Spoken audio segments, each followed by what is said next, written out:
Assalamu alaikum wa rahmatullahi wa barakatuh, mes chers frères et sœurs. Aujourd'hui, je vais aborder une question fascinante et pleine de mystères. Et si le nom du Mahdi était caché dans le Coran? Cette question intrigue de nombreux croyants, car le Mahdi est une figure centrale dans la tradition islamique, un guide divinement envoyé pour restaurer la justice et la paix à la fin des temps. Mais parmi les mystères qui l'entourent, l'une des plus grandes interrogations reste. Quel est son véritable nom? Certains pensent que son nom est déjà connu, d'autres croient qu'il est encore dissimulé dans les profondeurs du Coran, attendant d'être découvert. Le Coran, texte sacré et source infinie de sagesse, pourrait-il renfermer des indices ou des révélations sur l'identité du Mahdi? Dans cette vidéo, nous allons explorer cette idée fascinante et découvrir si le Coran pourrait réellement contenir le secret du nom du Mahdi. Vous allez voir que cette recherche spirituelle nous invite non seulement à chercher des indices dans le texte sacré, mais aussi à renforcer notre foi et notre préparation pour l'avènement du Mahdi, quel que soit le nom qu'il porte. Dans l'islam, le Mahdi est une figure eschatologique dont l'apparition est prophétisée pour une période de grande turbulence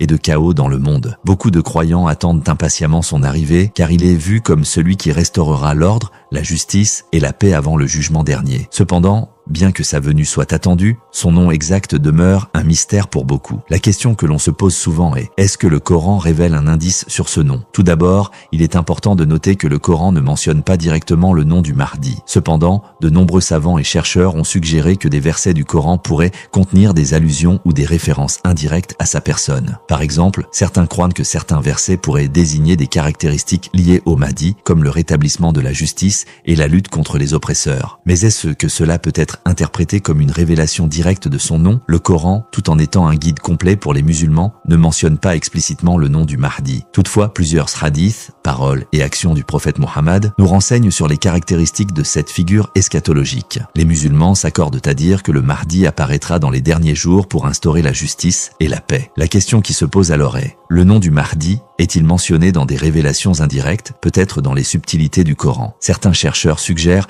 que la recherche du nom du Mahdi pourrait être basée sur des indices cachés dans des versets du Coran. Par exemple, certains versets parlent de la venue d'un dirigeant juste et pieux qui régnera sur le monde avec équité. Ces descriptions, bien que ne mentionnant pas le Mahdi par son nom, pourraient être interprétées comme des allusions à son identité. Des versets relatant des événements futurs pourraient aussi être associés à la période de sa venue. Certains versets indiquent que la paix et la justice doivent régner à la fin des temps. Et bien que ces textes ne désignent pas directement le Mahdi, ils sont souvent reliés à son rôle eschatologique.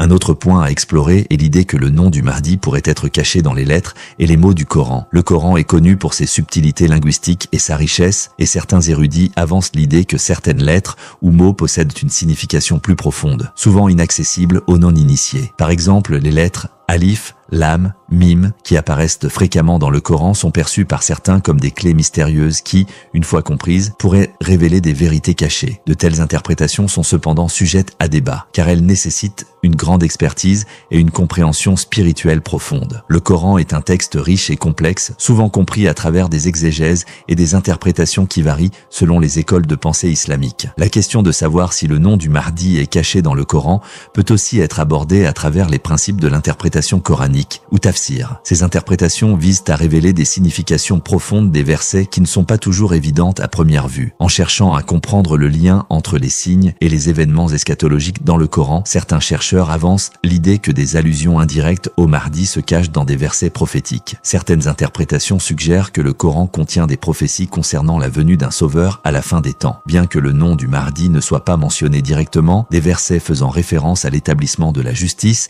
à la purification de la terre des injustices et à la victoire du bien sur le mal sont souvent interprétés comme des signes de sa venue. L'idée que des indices cryptés pourraient être présents dans ces versets n'est pas nouvelle, et elle se base sur l'idée que certains messages sont destinés à être compris seulement au moment approprié de l'histoire. L'un des versets souvent cités par les partisans de cette théorie est celui où il est fait mention d'un calife ou d'un dirigeant juste. Par exemple, le verset 55 de la sourate An-Nur 24-55 dit: Allah a promis à ceux d'entre vous qui croient et accomplissent de bonnes œuvres qu'il les établira sur terre, comme il a établi ceux qui étaient avant eux, et qu'il rendra leur religion qu'il a choisie pour eux. Ce passage est vu comme une promesse divine que la justice régnera, une caractéristique essentielle du règne du Mahdi. Une autre approche pour découvrir des allusions au Mahdi dans le Coran pourrait consister à analyser la structure des versets eux-mêmes. Certains croient que le nom du Mahdi pourrait être révélé par la combinaison des lettres arabes ou des mots qui se répètent d'une manière particulière à travers le Coran, une approche souvent appelée science des lettres ou ilm al-huruf. Ce domaine de recherche se concentre sur la signification cachée derrière les lettres arabes et les combinaisons qu'elles forment dans les versets du Coran, offrant ainsi une autre voie potentielle pour la découverte d'informations cachées. L'interprétation des signes eschatologiques dans le Coran est donc un domaine qui continue de susciter débat et réflexion. Si le nom du Mahdi n'est pas directement mentionné, certains croient que des éléments subtils, des descriptions prophétiques et des allusions cryptées existent et que le Coran contient des réponses qui attendent d'être décryptées. À la lumière des événements qui se dérouleront dans l'avenir, l'islam a une tradition profonde d'interprétation mystique et ésotérique où des symboles et des signes sont souvent perçus comme des indications divines qui se révèlent avec le temps. Le nom du Mahdi, selon certains érudits et mystiques, pourrait être caché dans les versets coraniques d'une manière subtile et symbolique, attendant le moment précis de sa révélation. Ces interprétations reposent sur l'idée que le Coran, bien que complet et final dans son message, contient des couches de signification qui ne sont pas toujours apparentes à première vue. Parmi les approches ésotériques qui explorent cette idée, il y a des réflexions sur des versets spécifiques qui parlent de la justice, de la guidance divine et de la victoire sur le mal, des thèmes qui sont souvent associés à l'apparition du Mahdi dans les hadiths. Certains érudits voient dans ces versets des allusions indirectes au Mahdi, suggérant que son nom pourrait être caché dans des références plus larges à la justice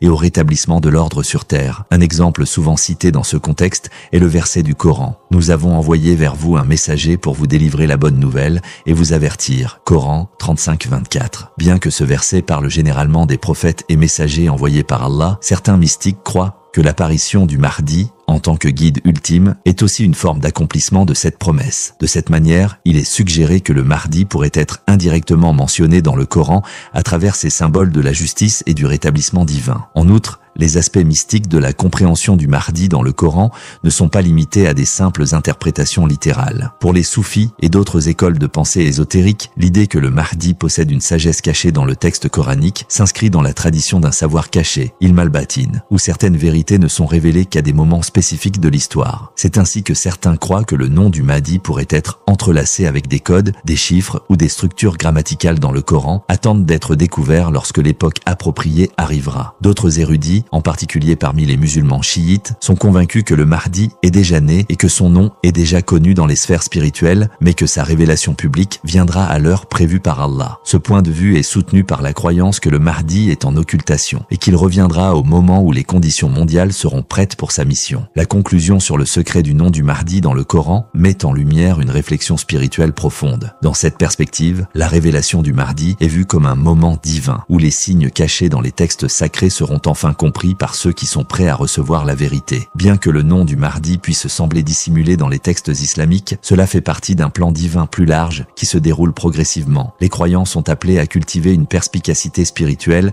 et à se préparer intérieurement à reconnaître ce guide divinement désigné lorsque le moment viendra. En fin de compte, le secret du nom du Mahdi est bien plus qu'une simple question de mystère ou de spéculation. C'est une invitation à renforcer sa foi, à approfondir la compréhension des enseignements islamiques et à être prêt à reconnaître la vérité lorsqu'elle se manifestera. C'est aussi un appel à chercher la lumière divine dans les ténèbres de ce monde et à se préparer à accueillir celui qui viendra restaurer la justice et la paix sur terre.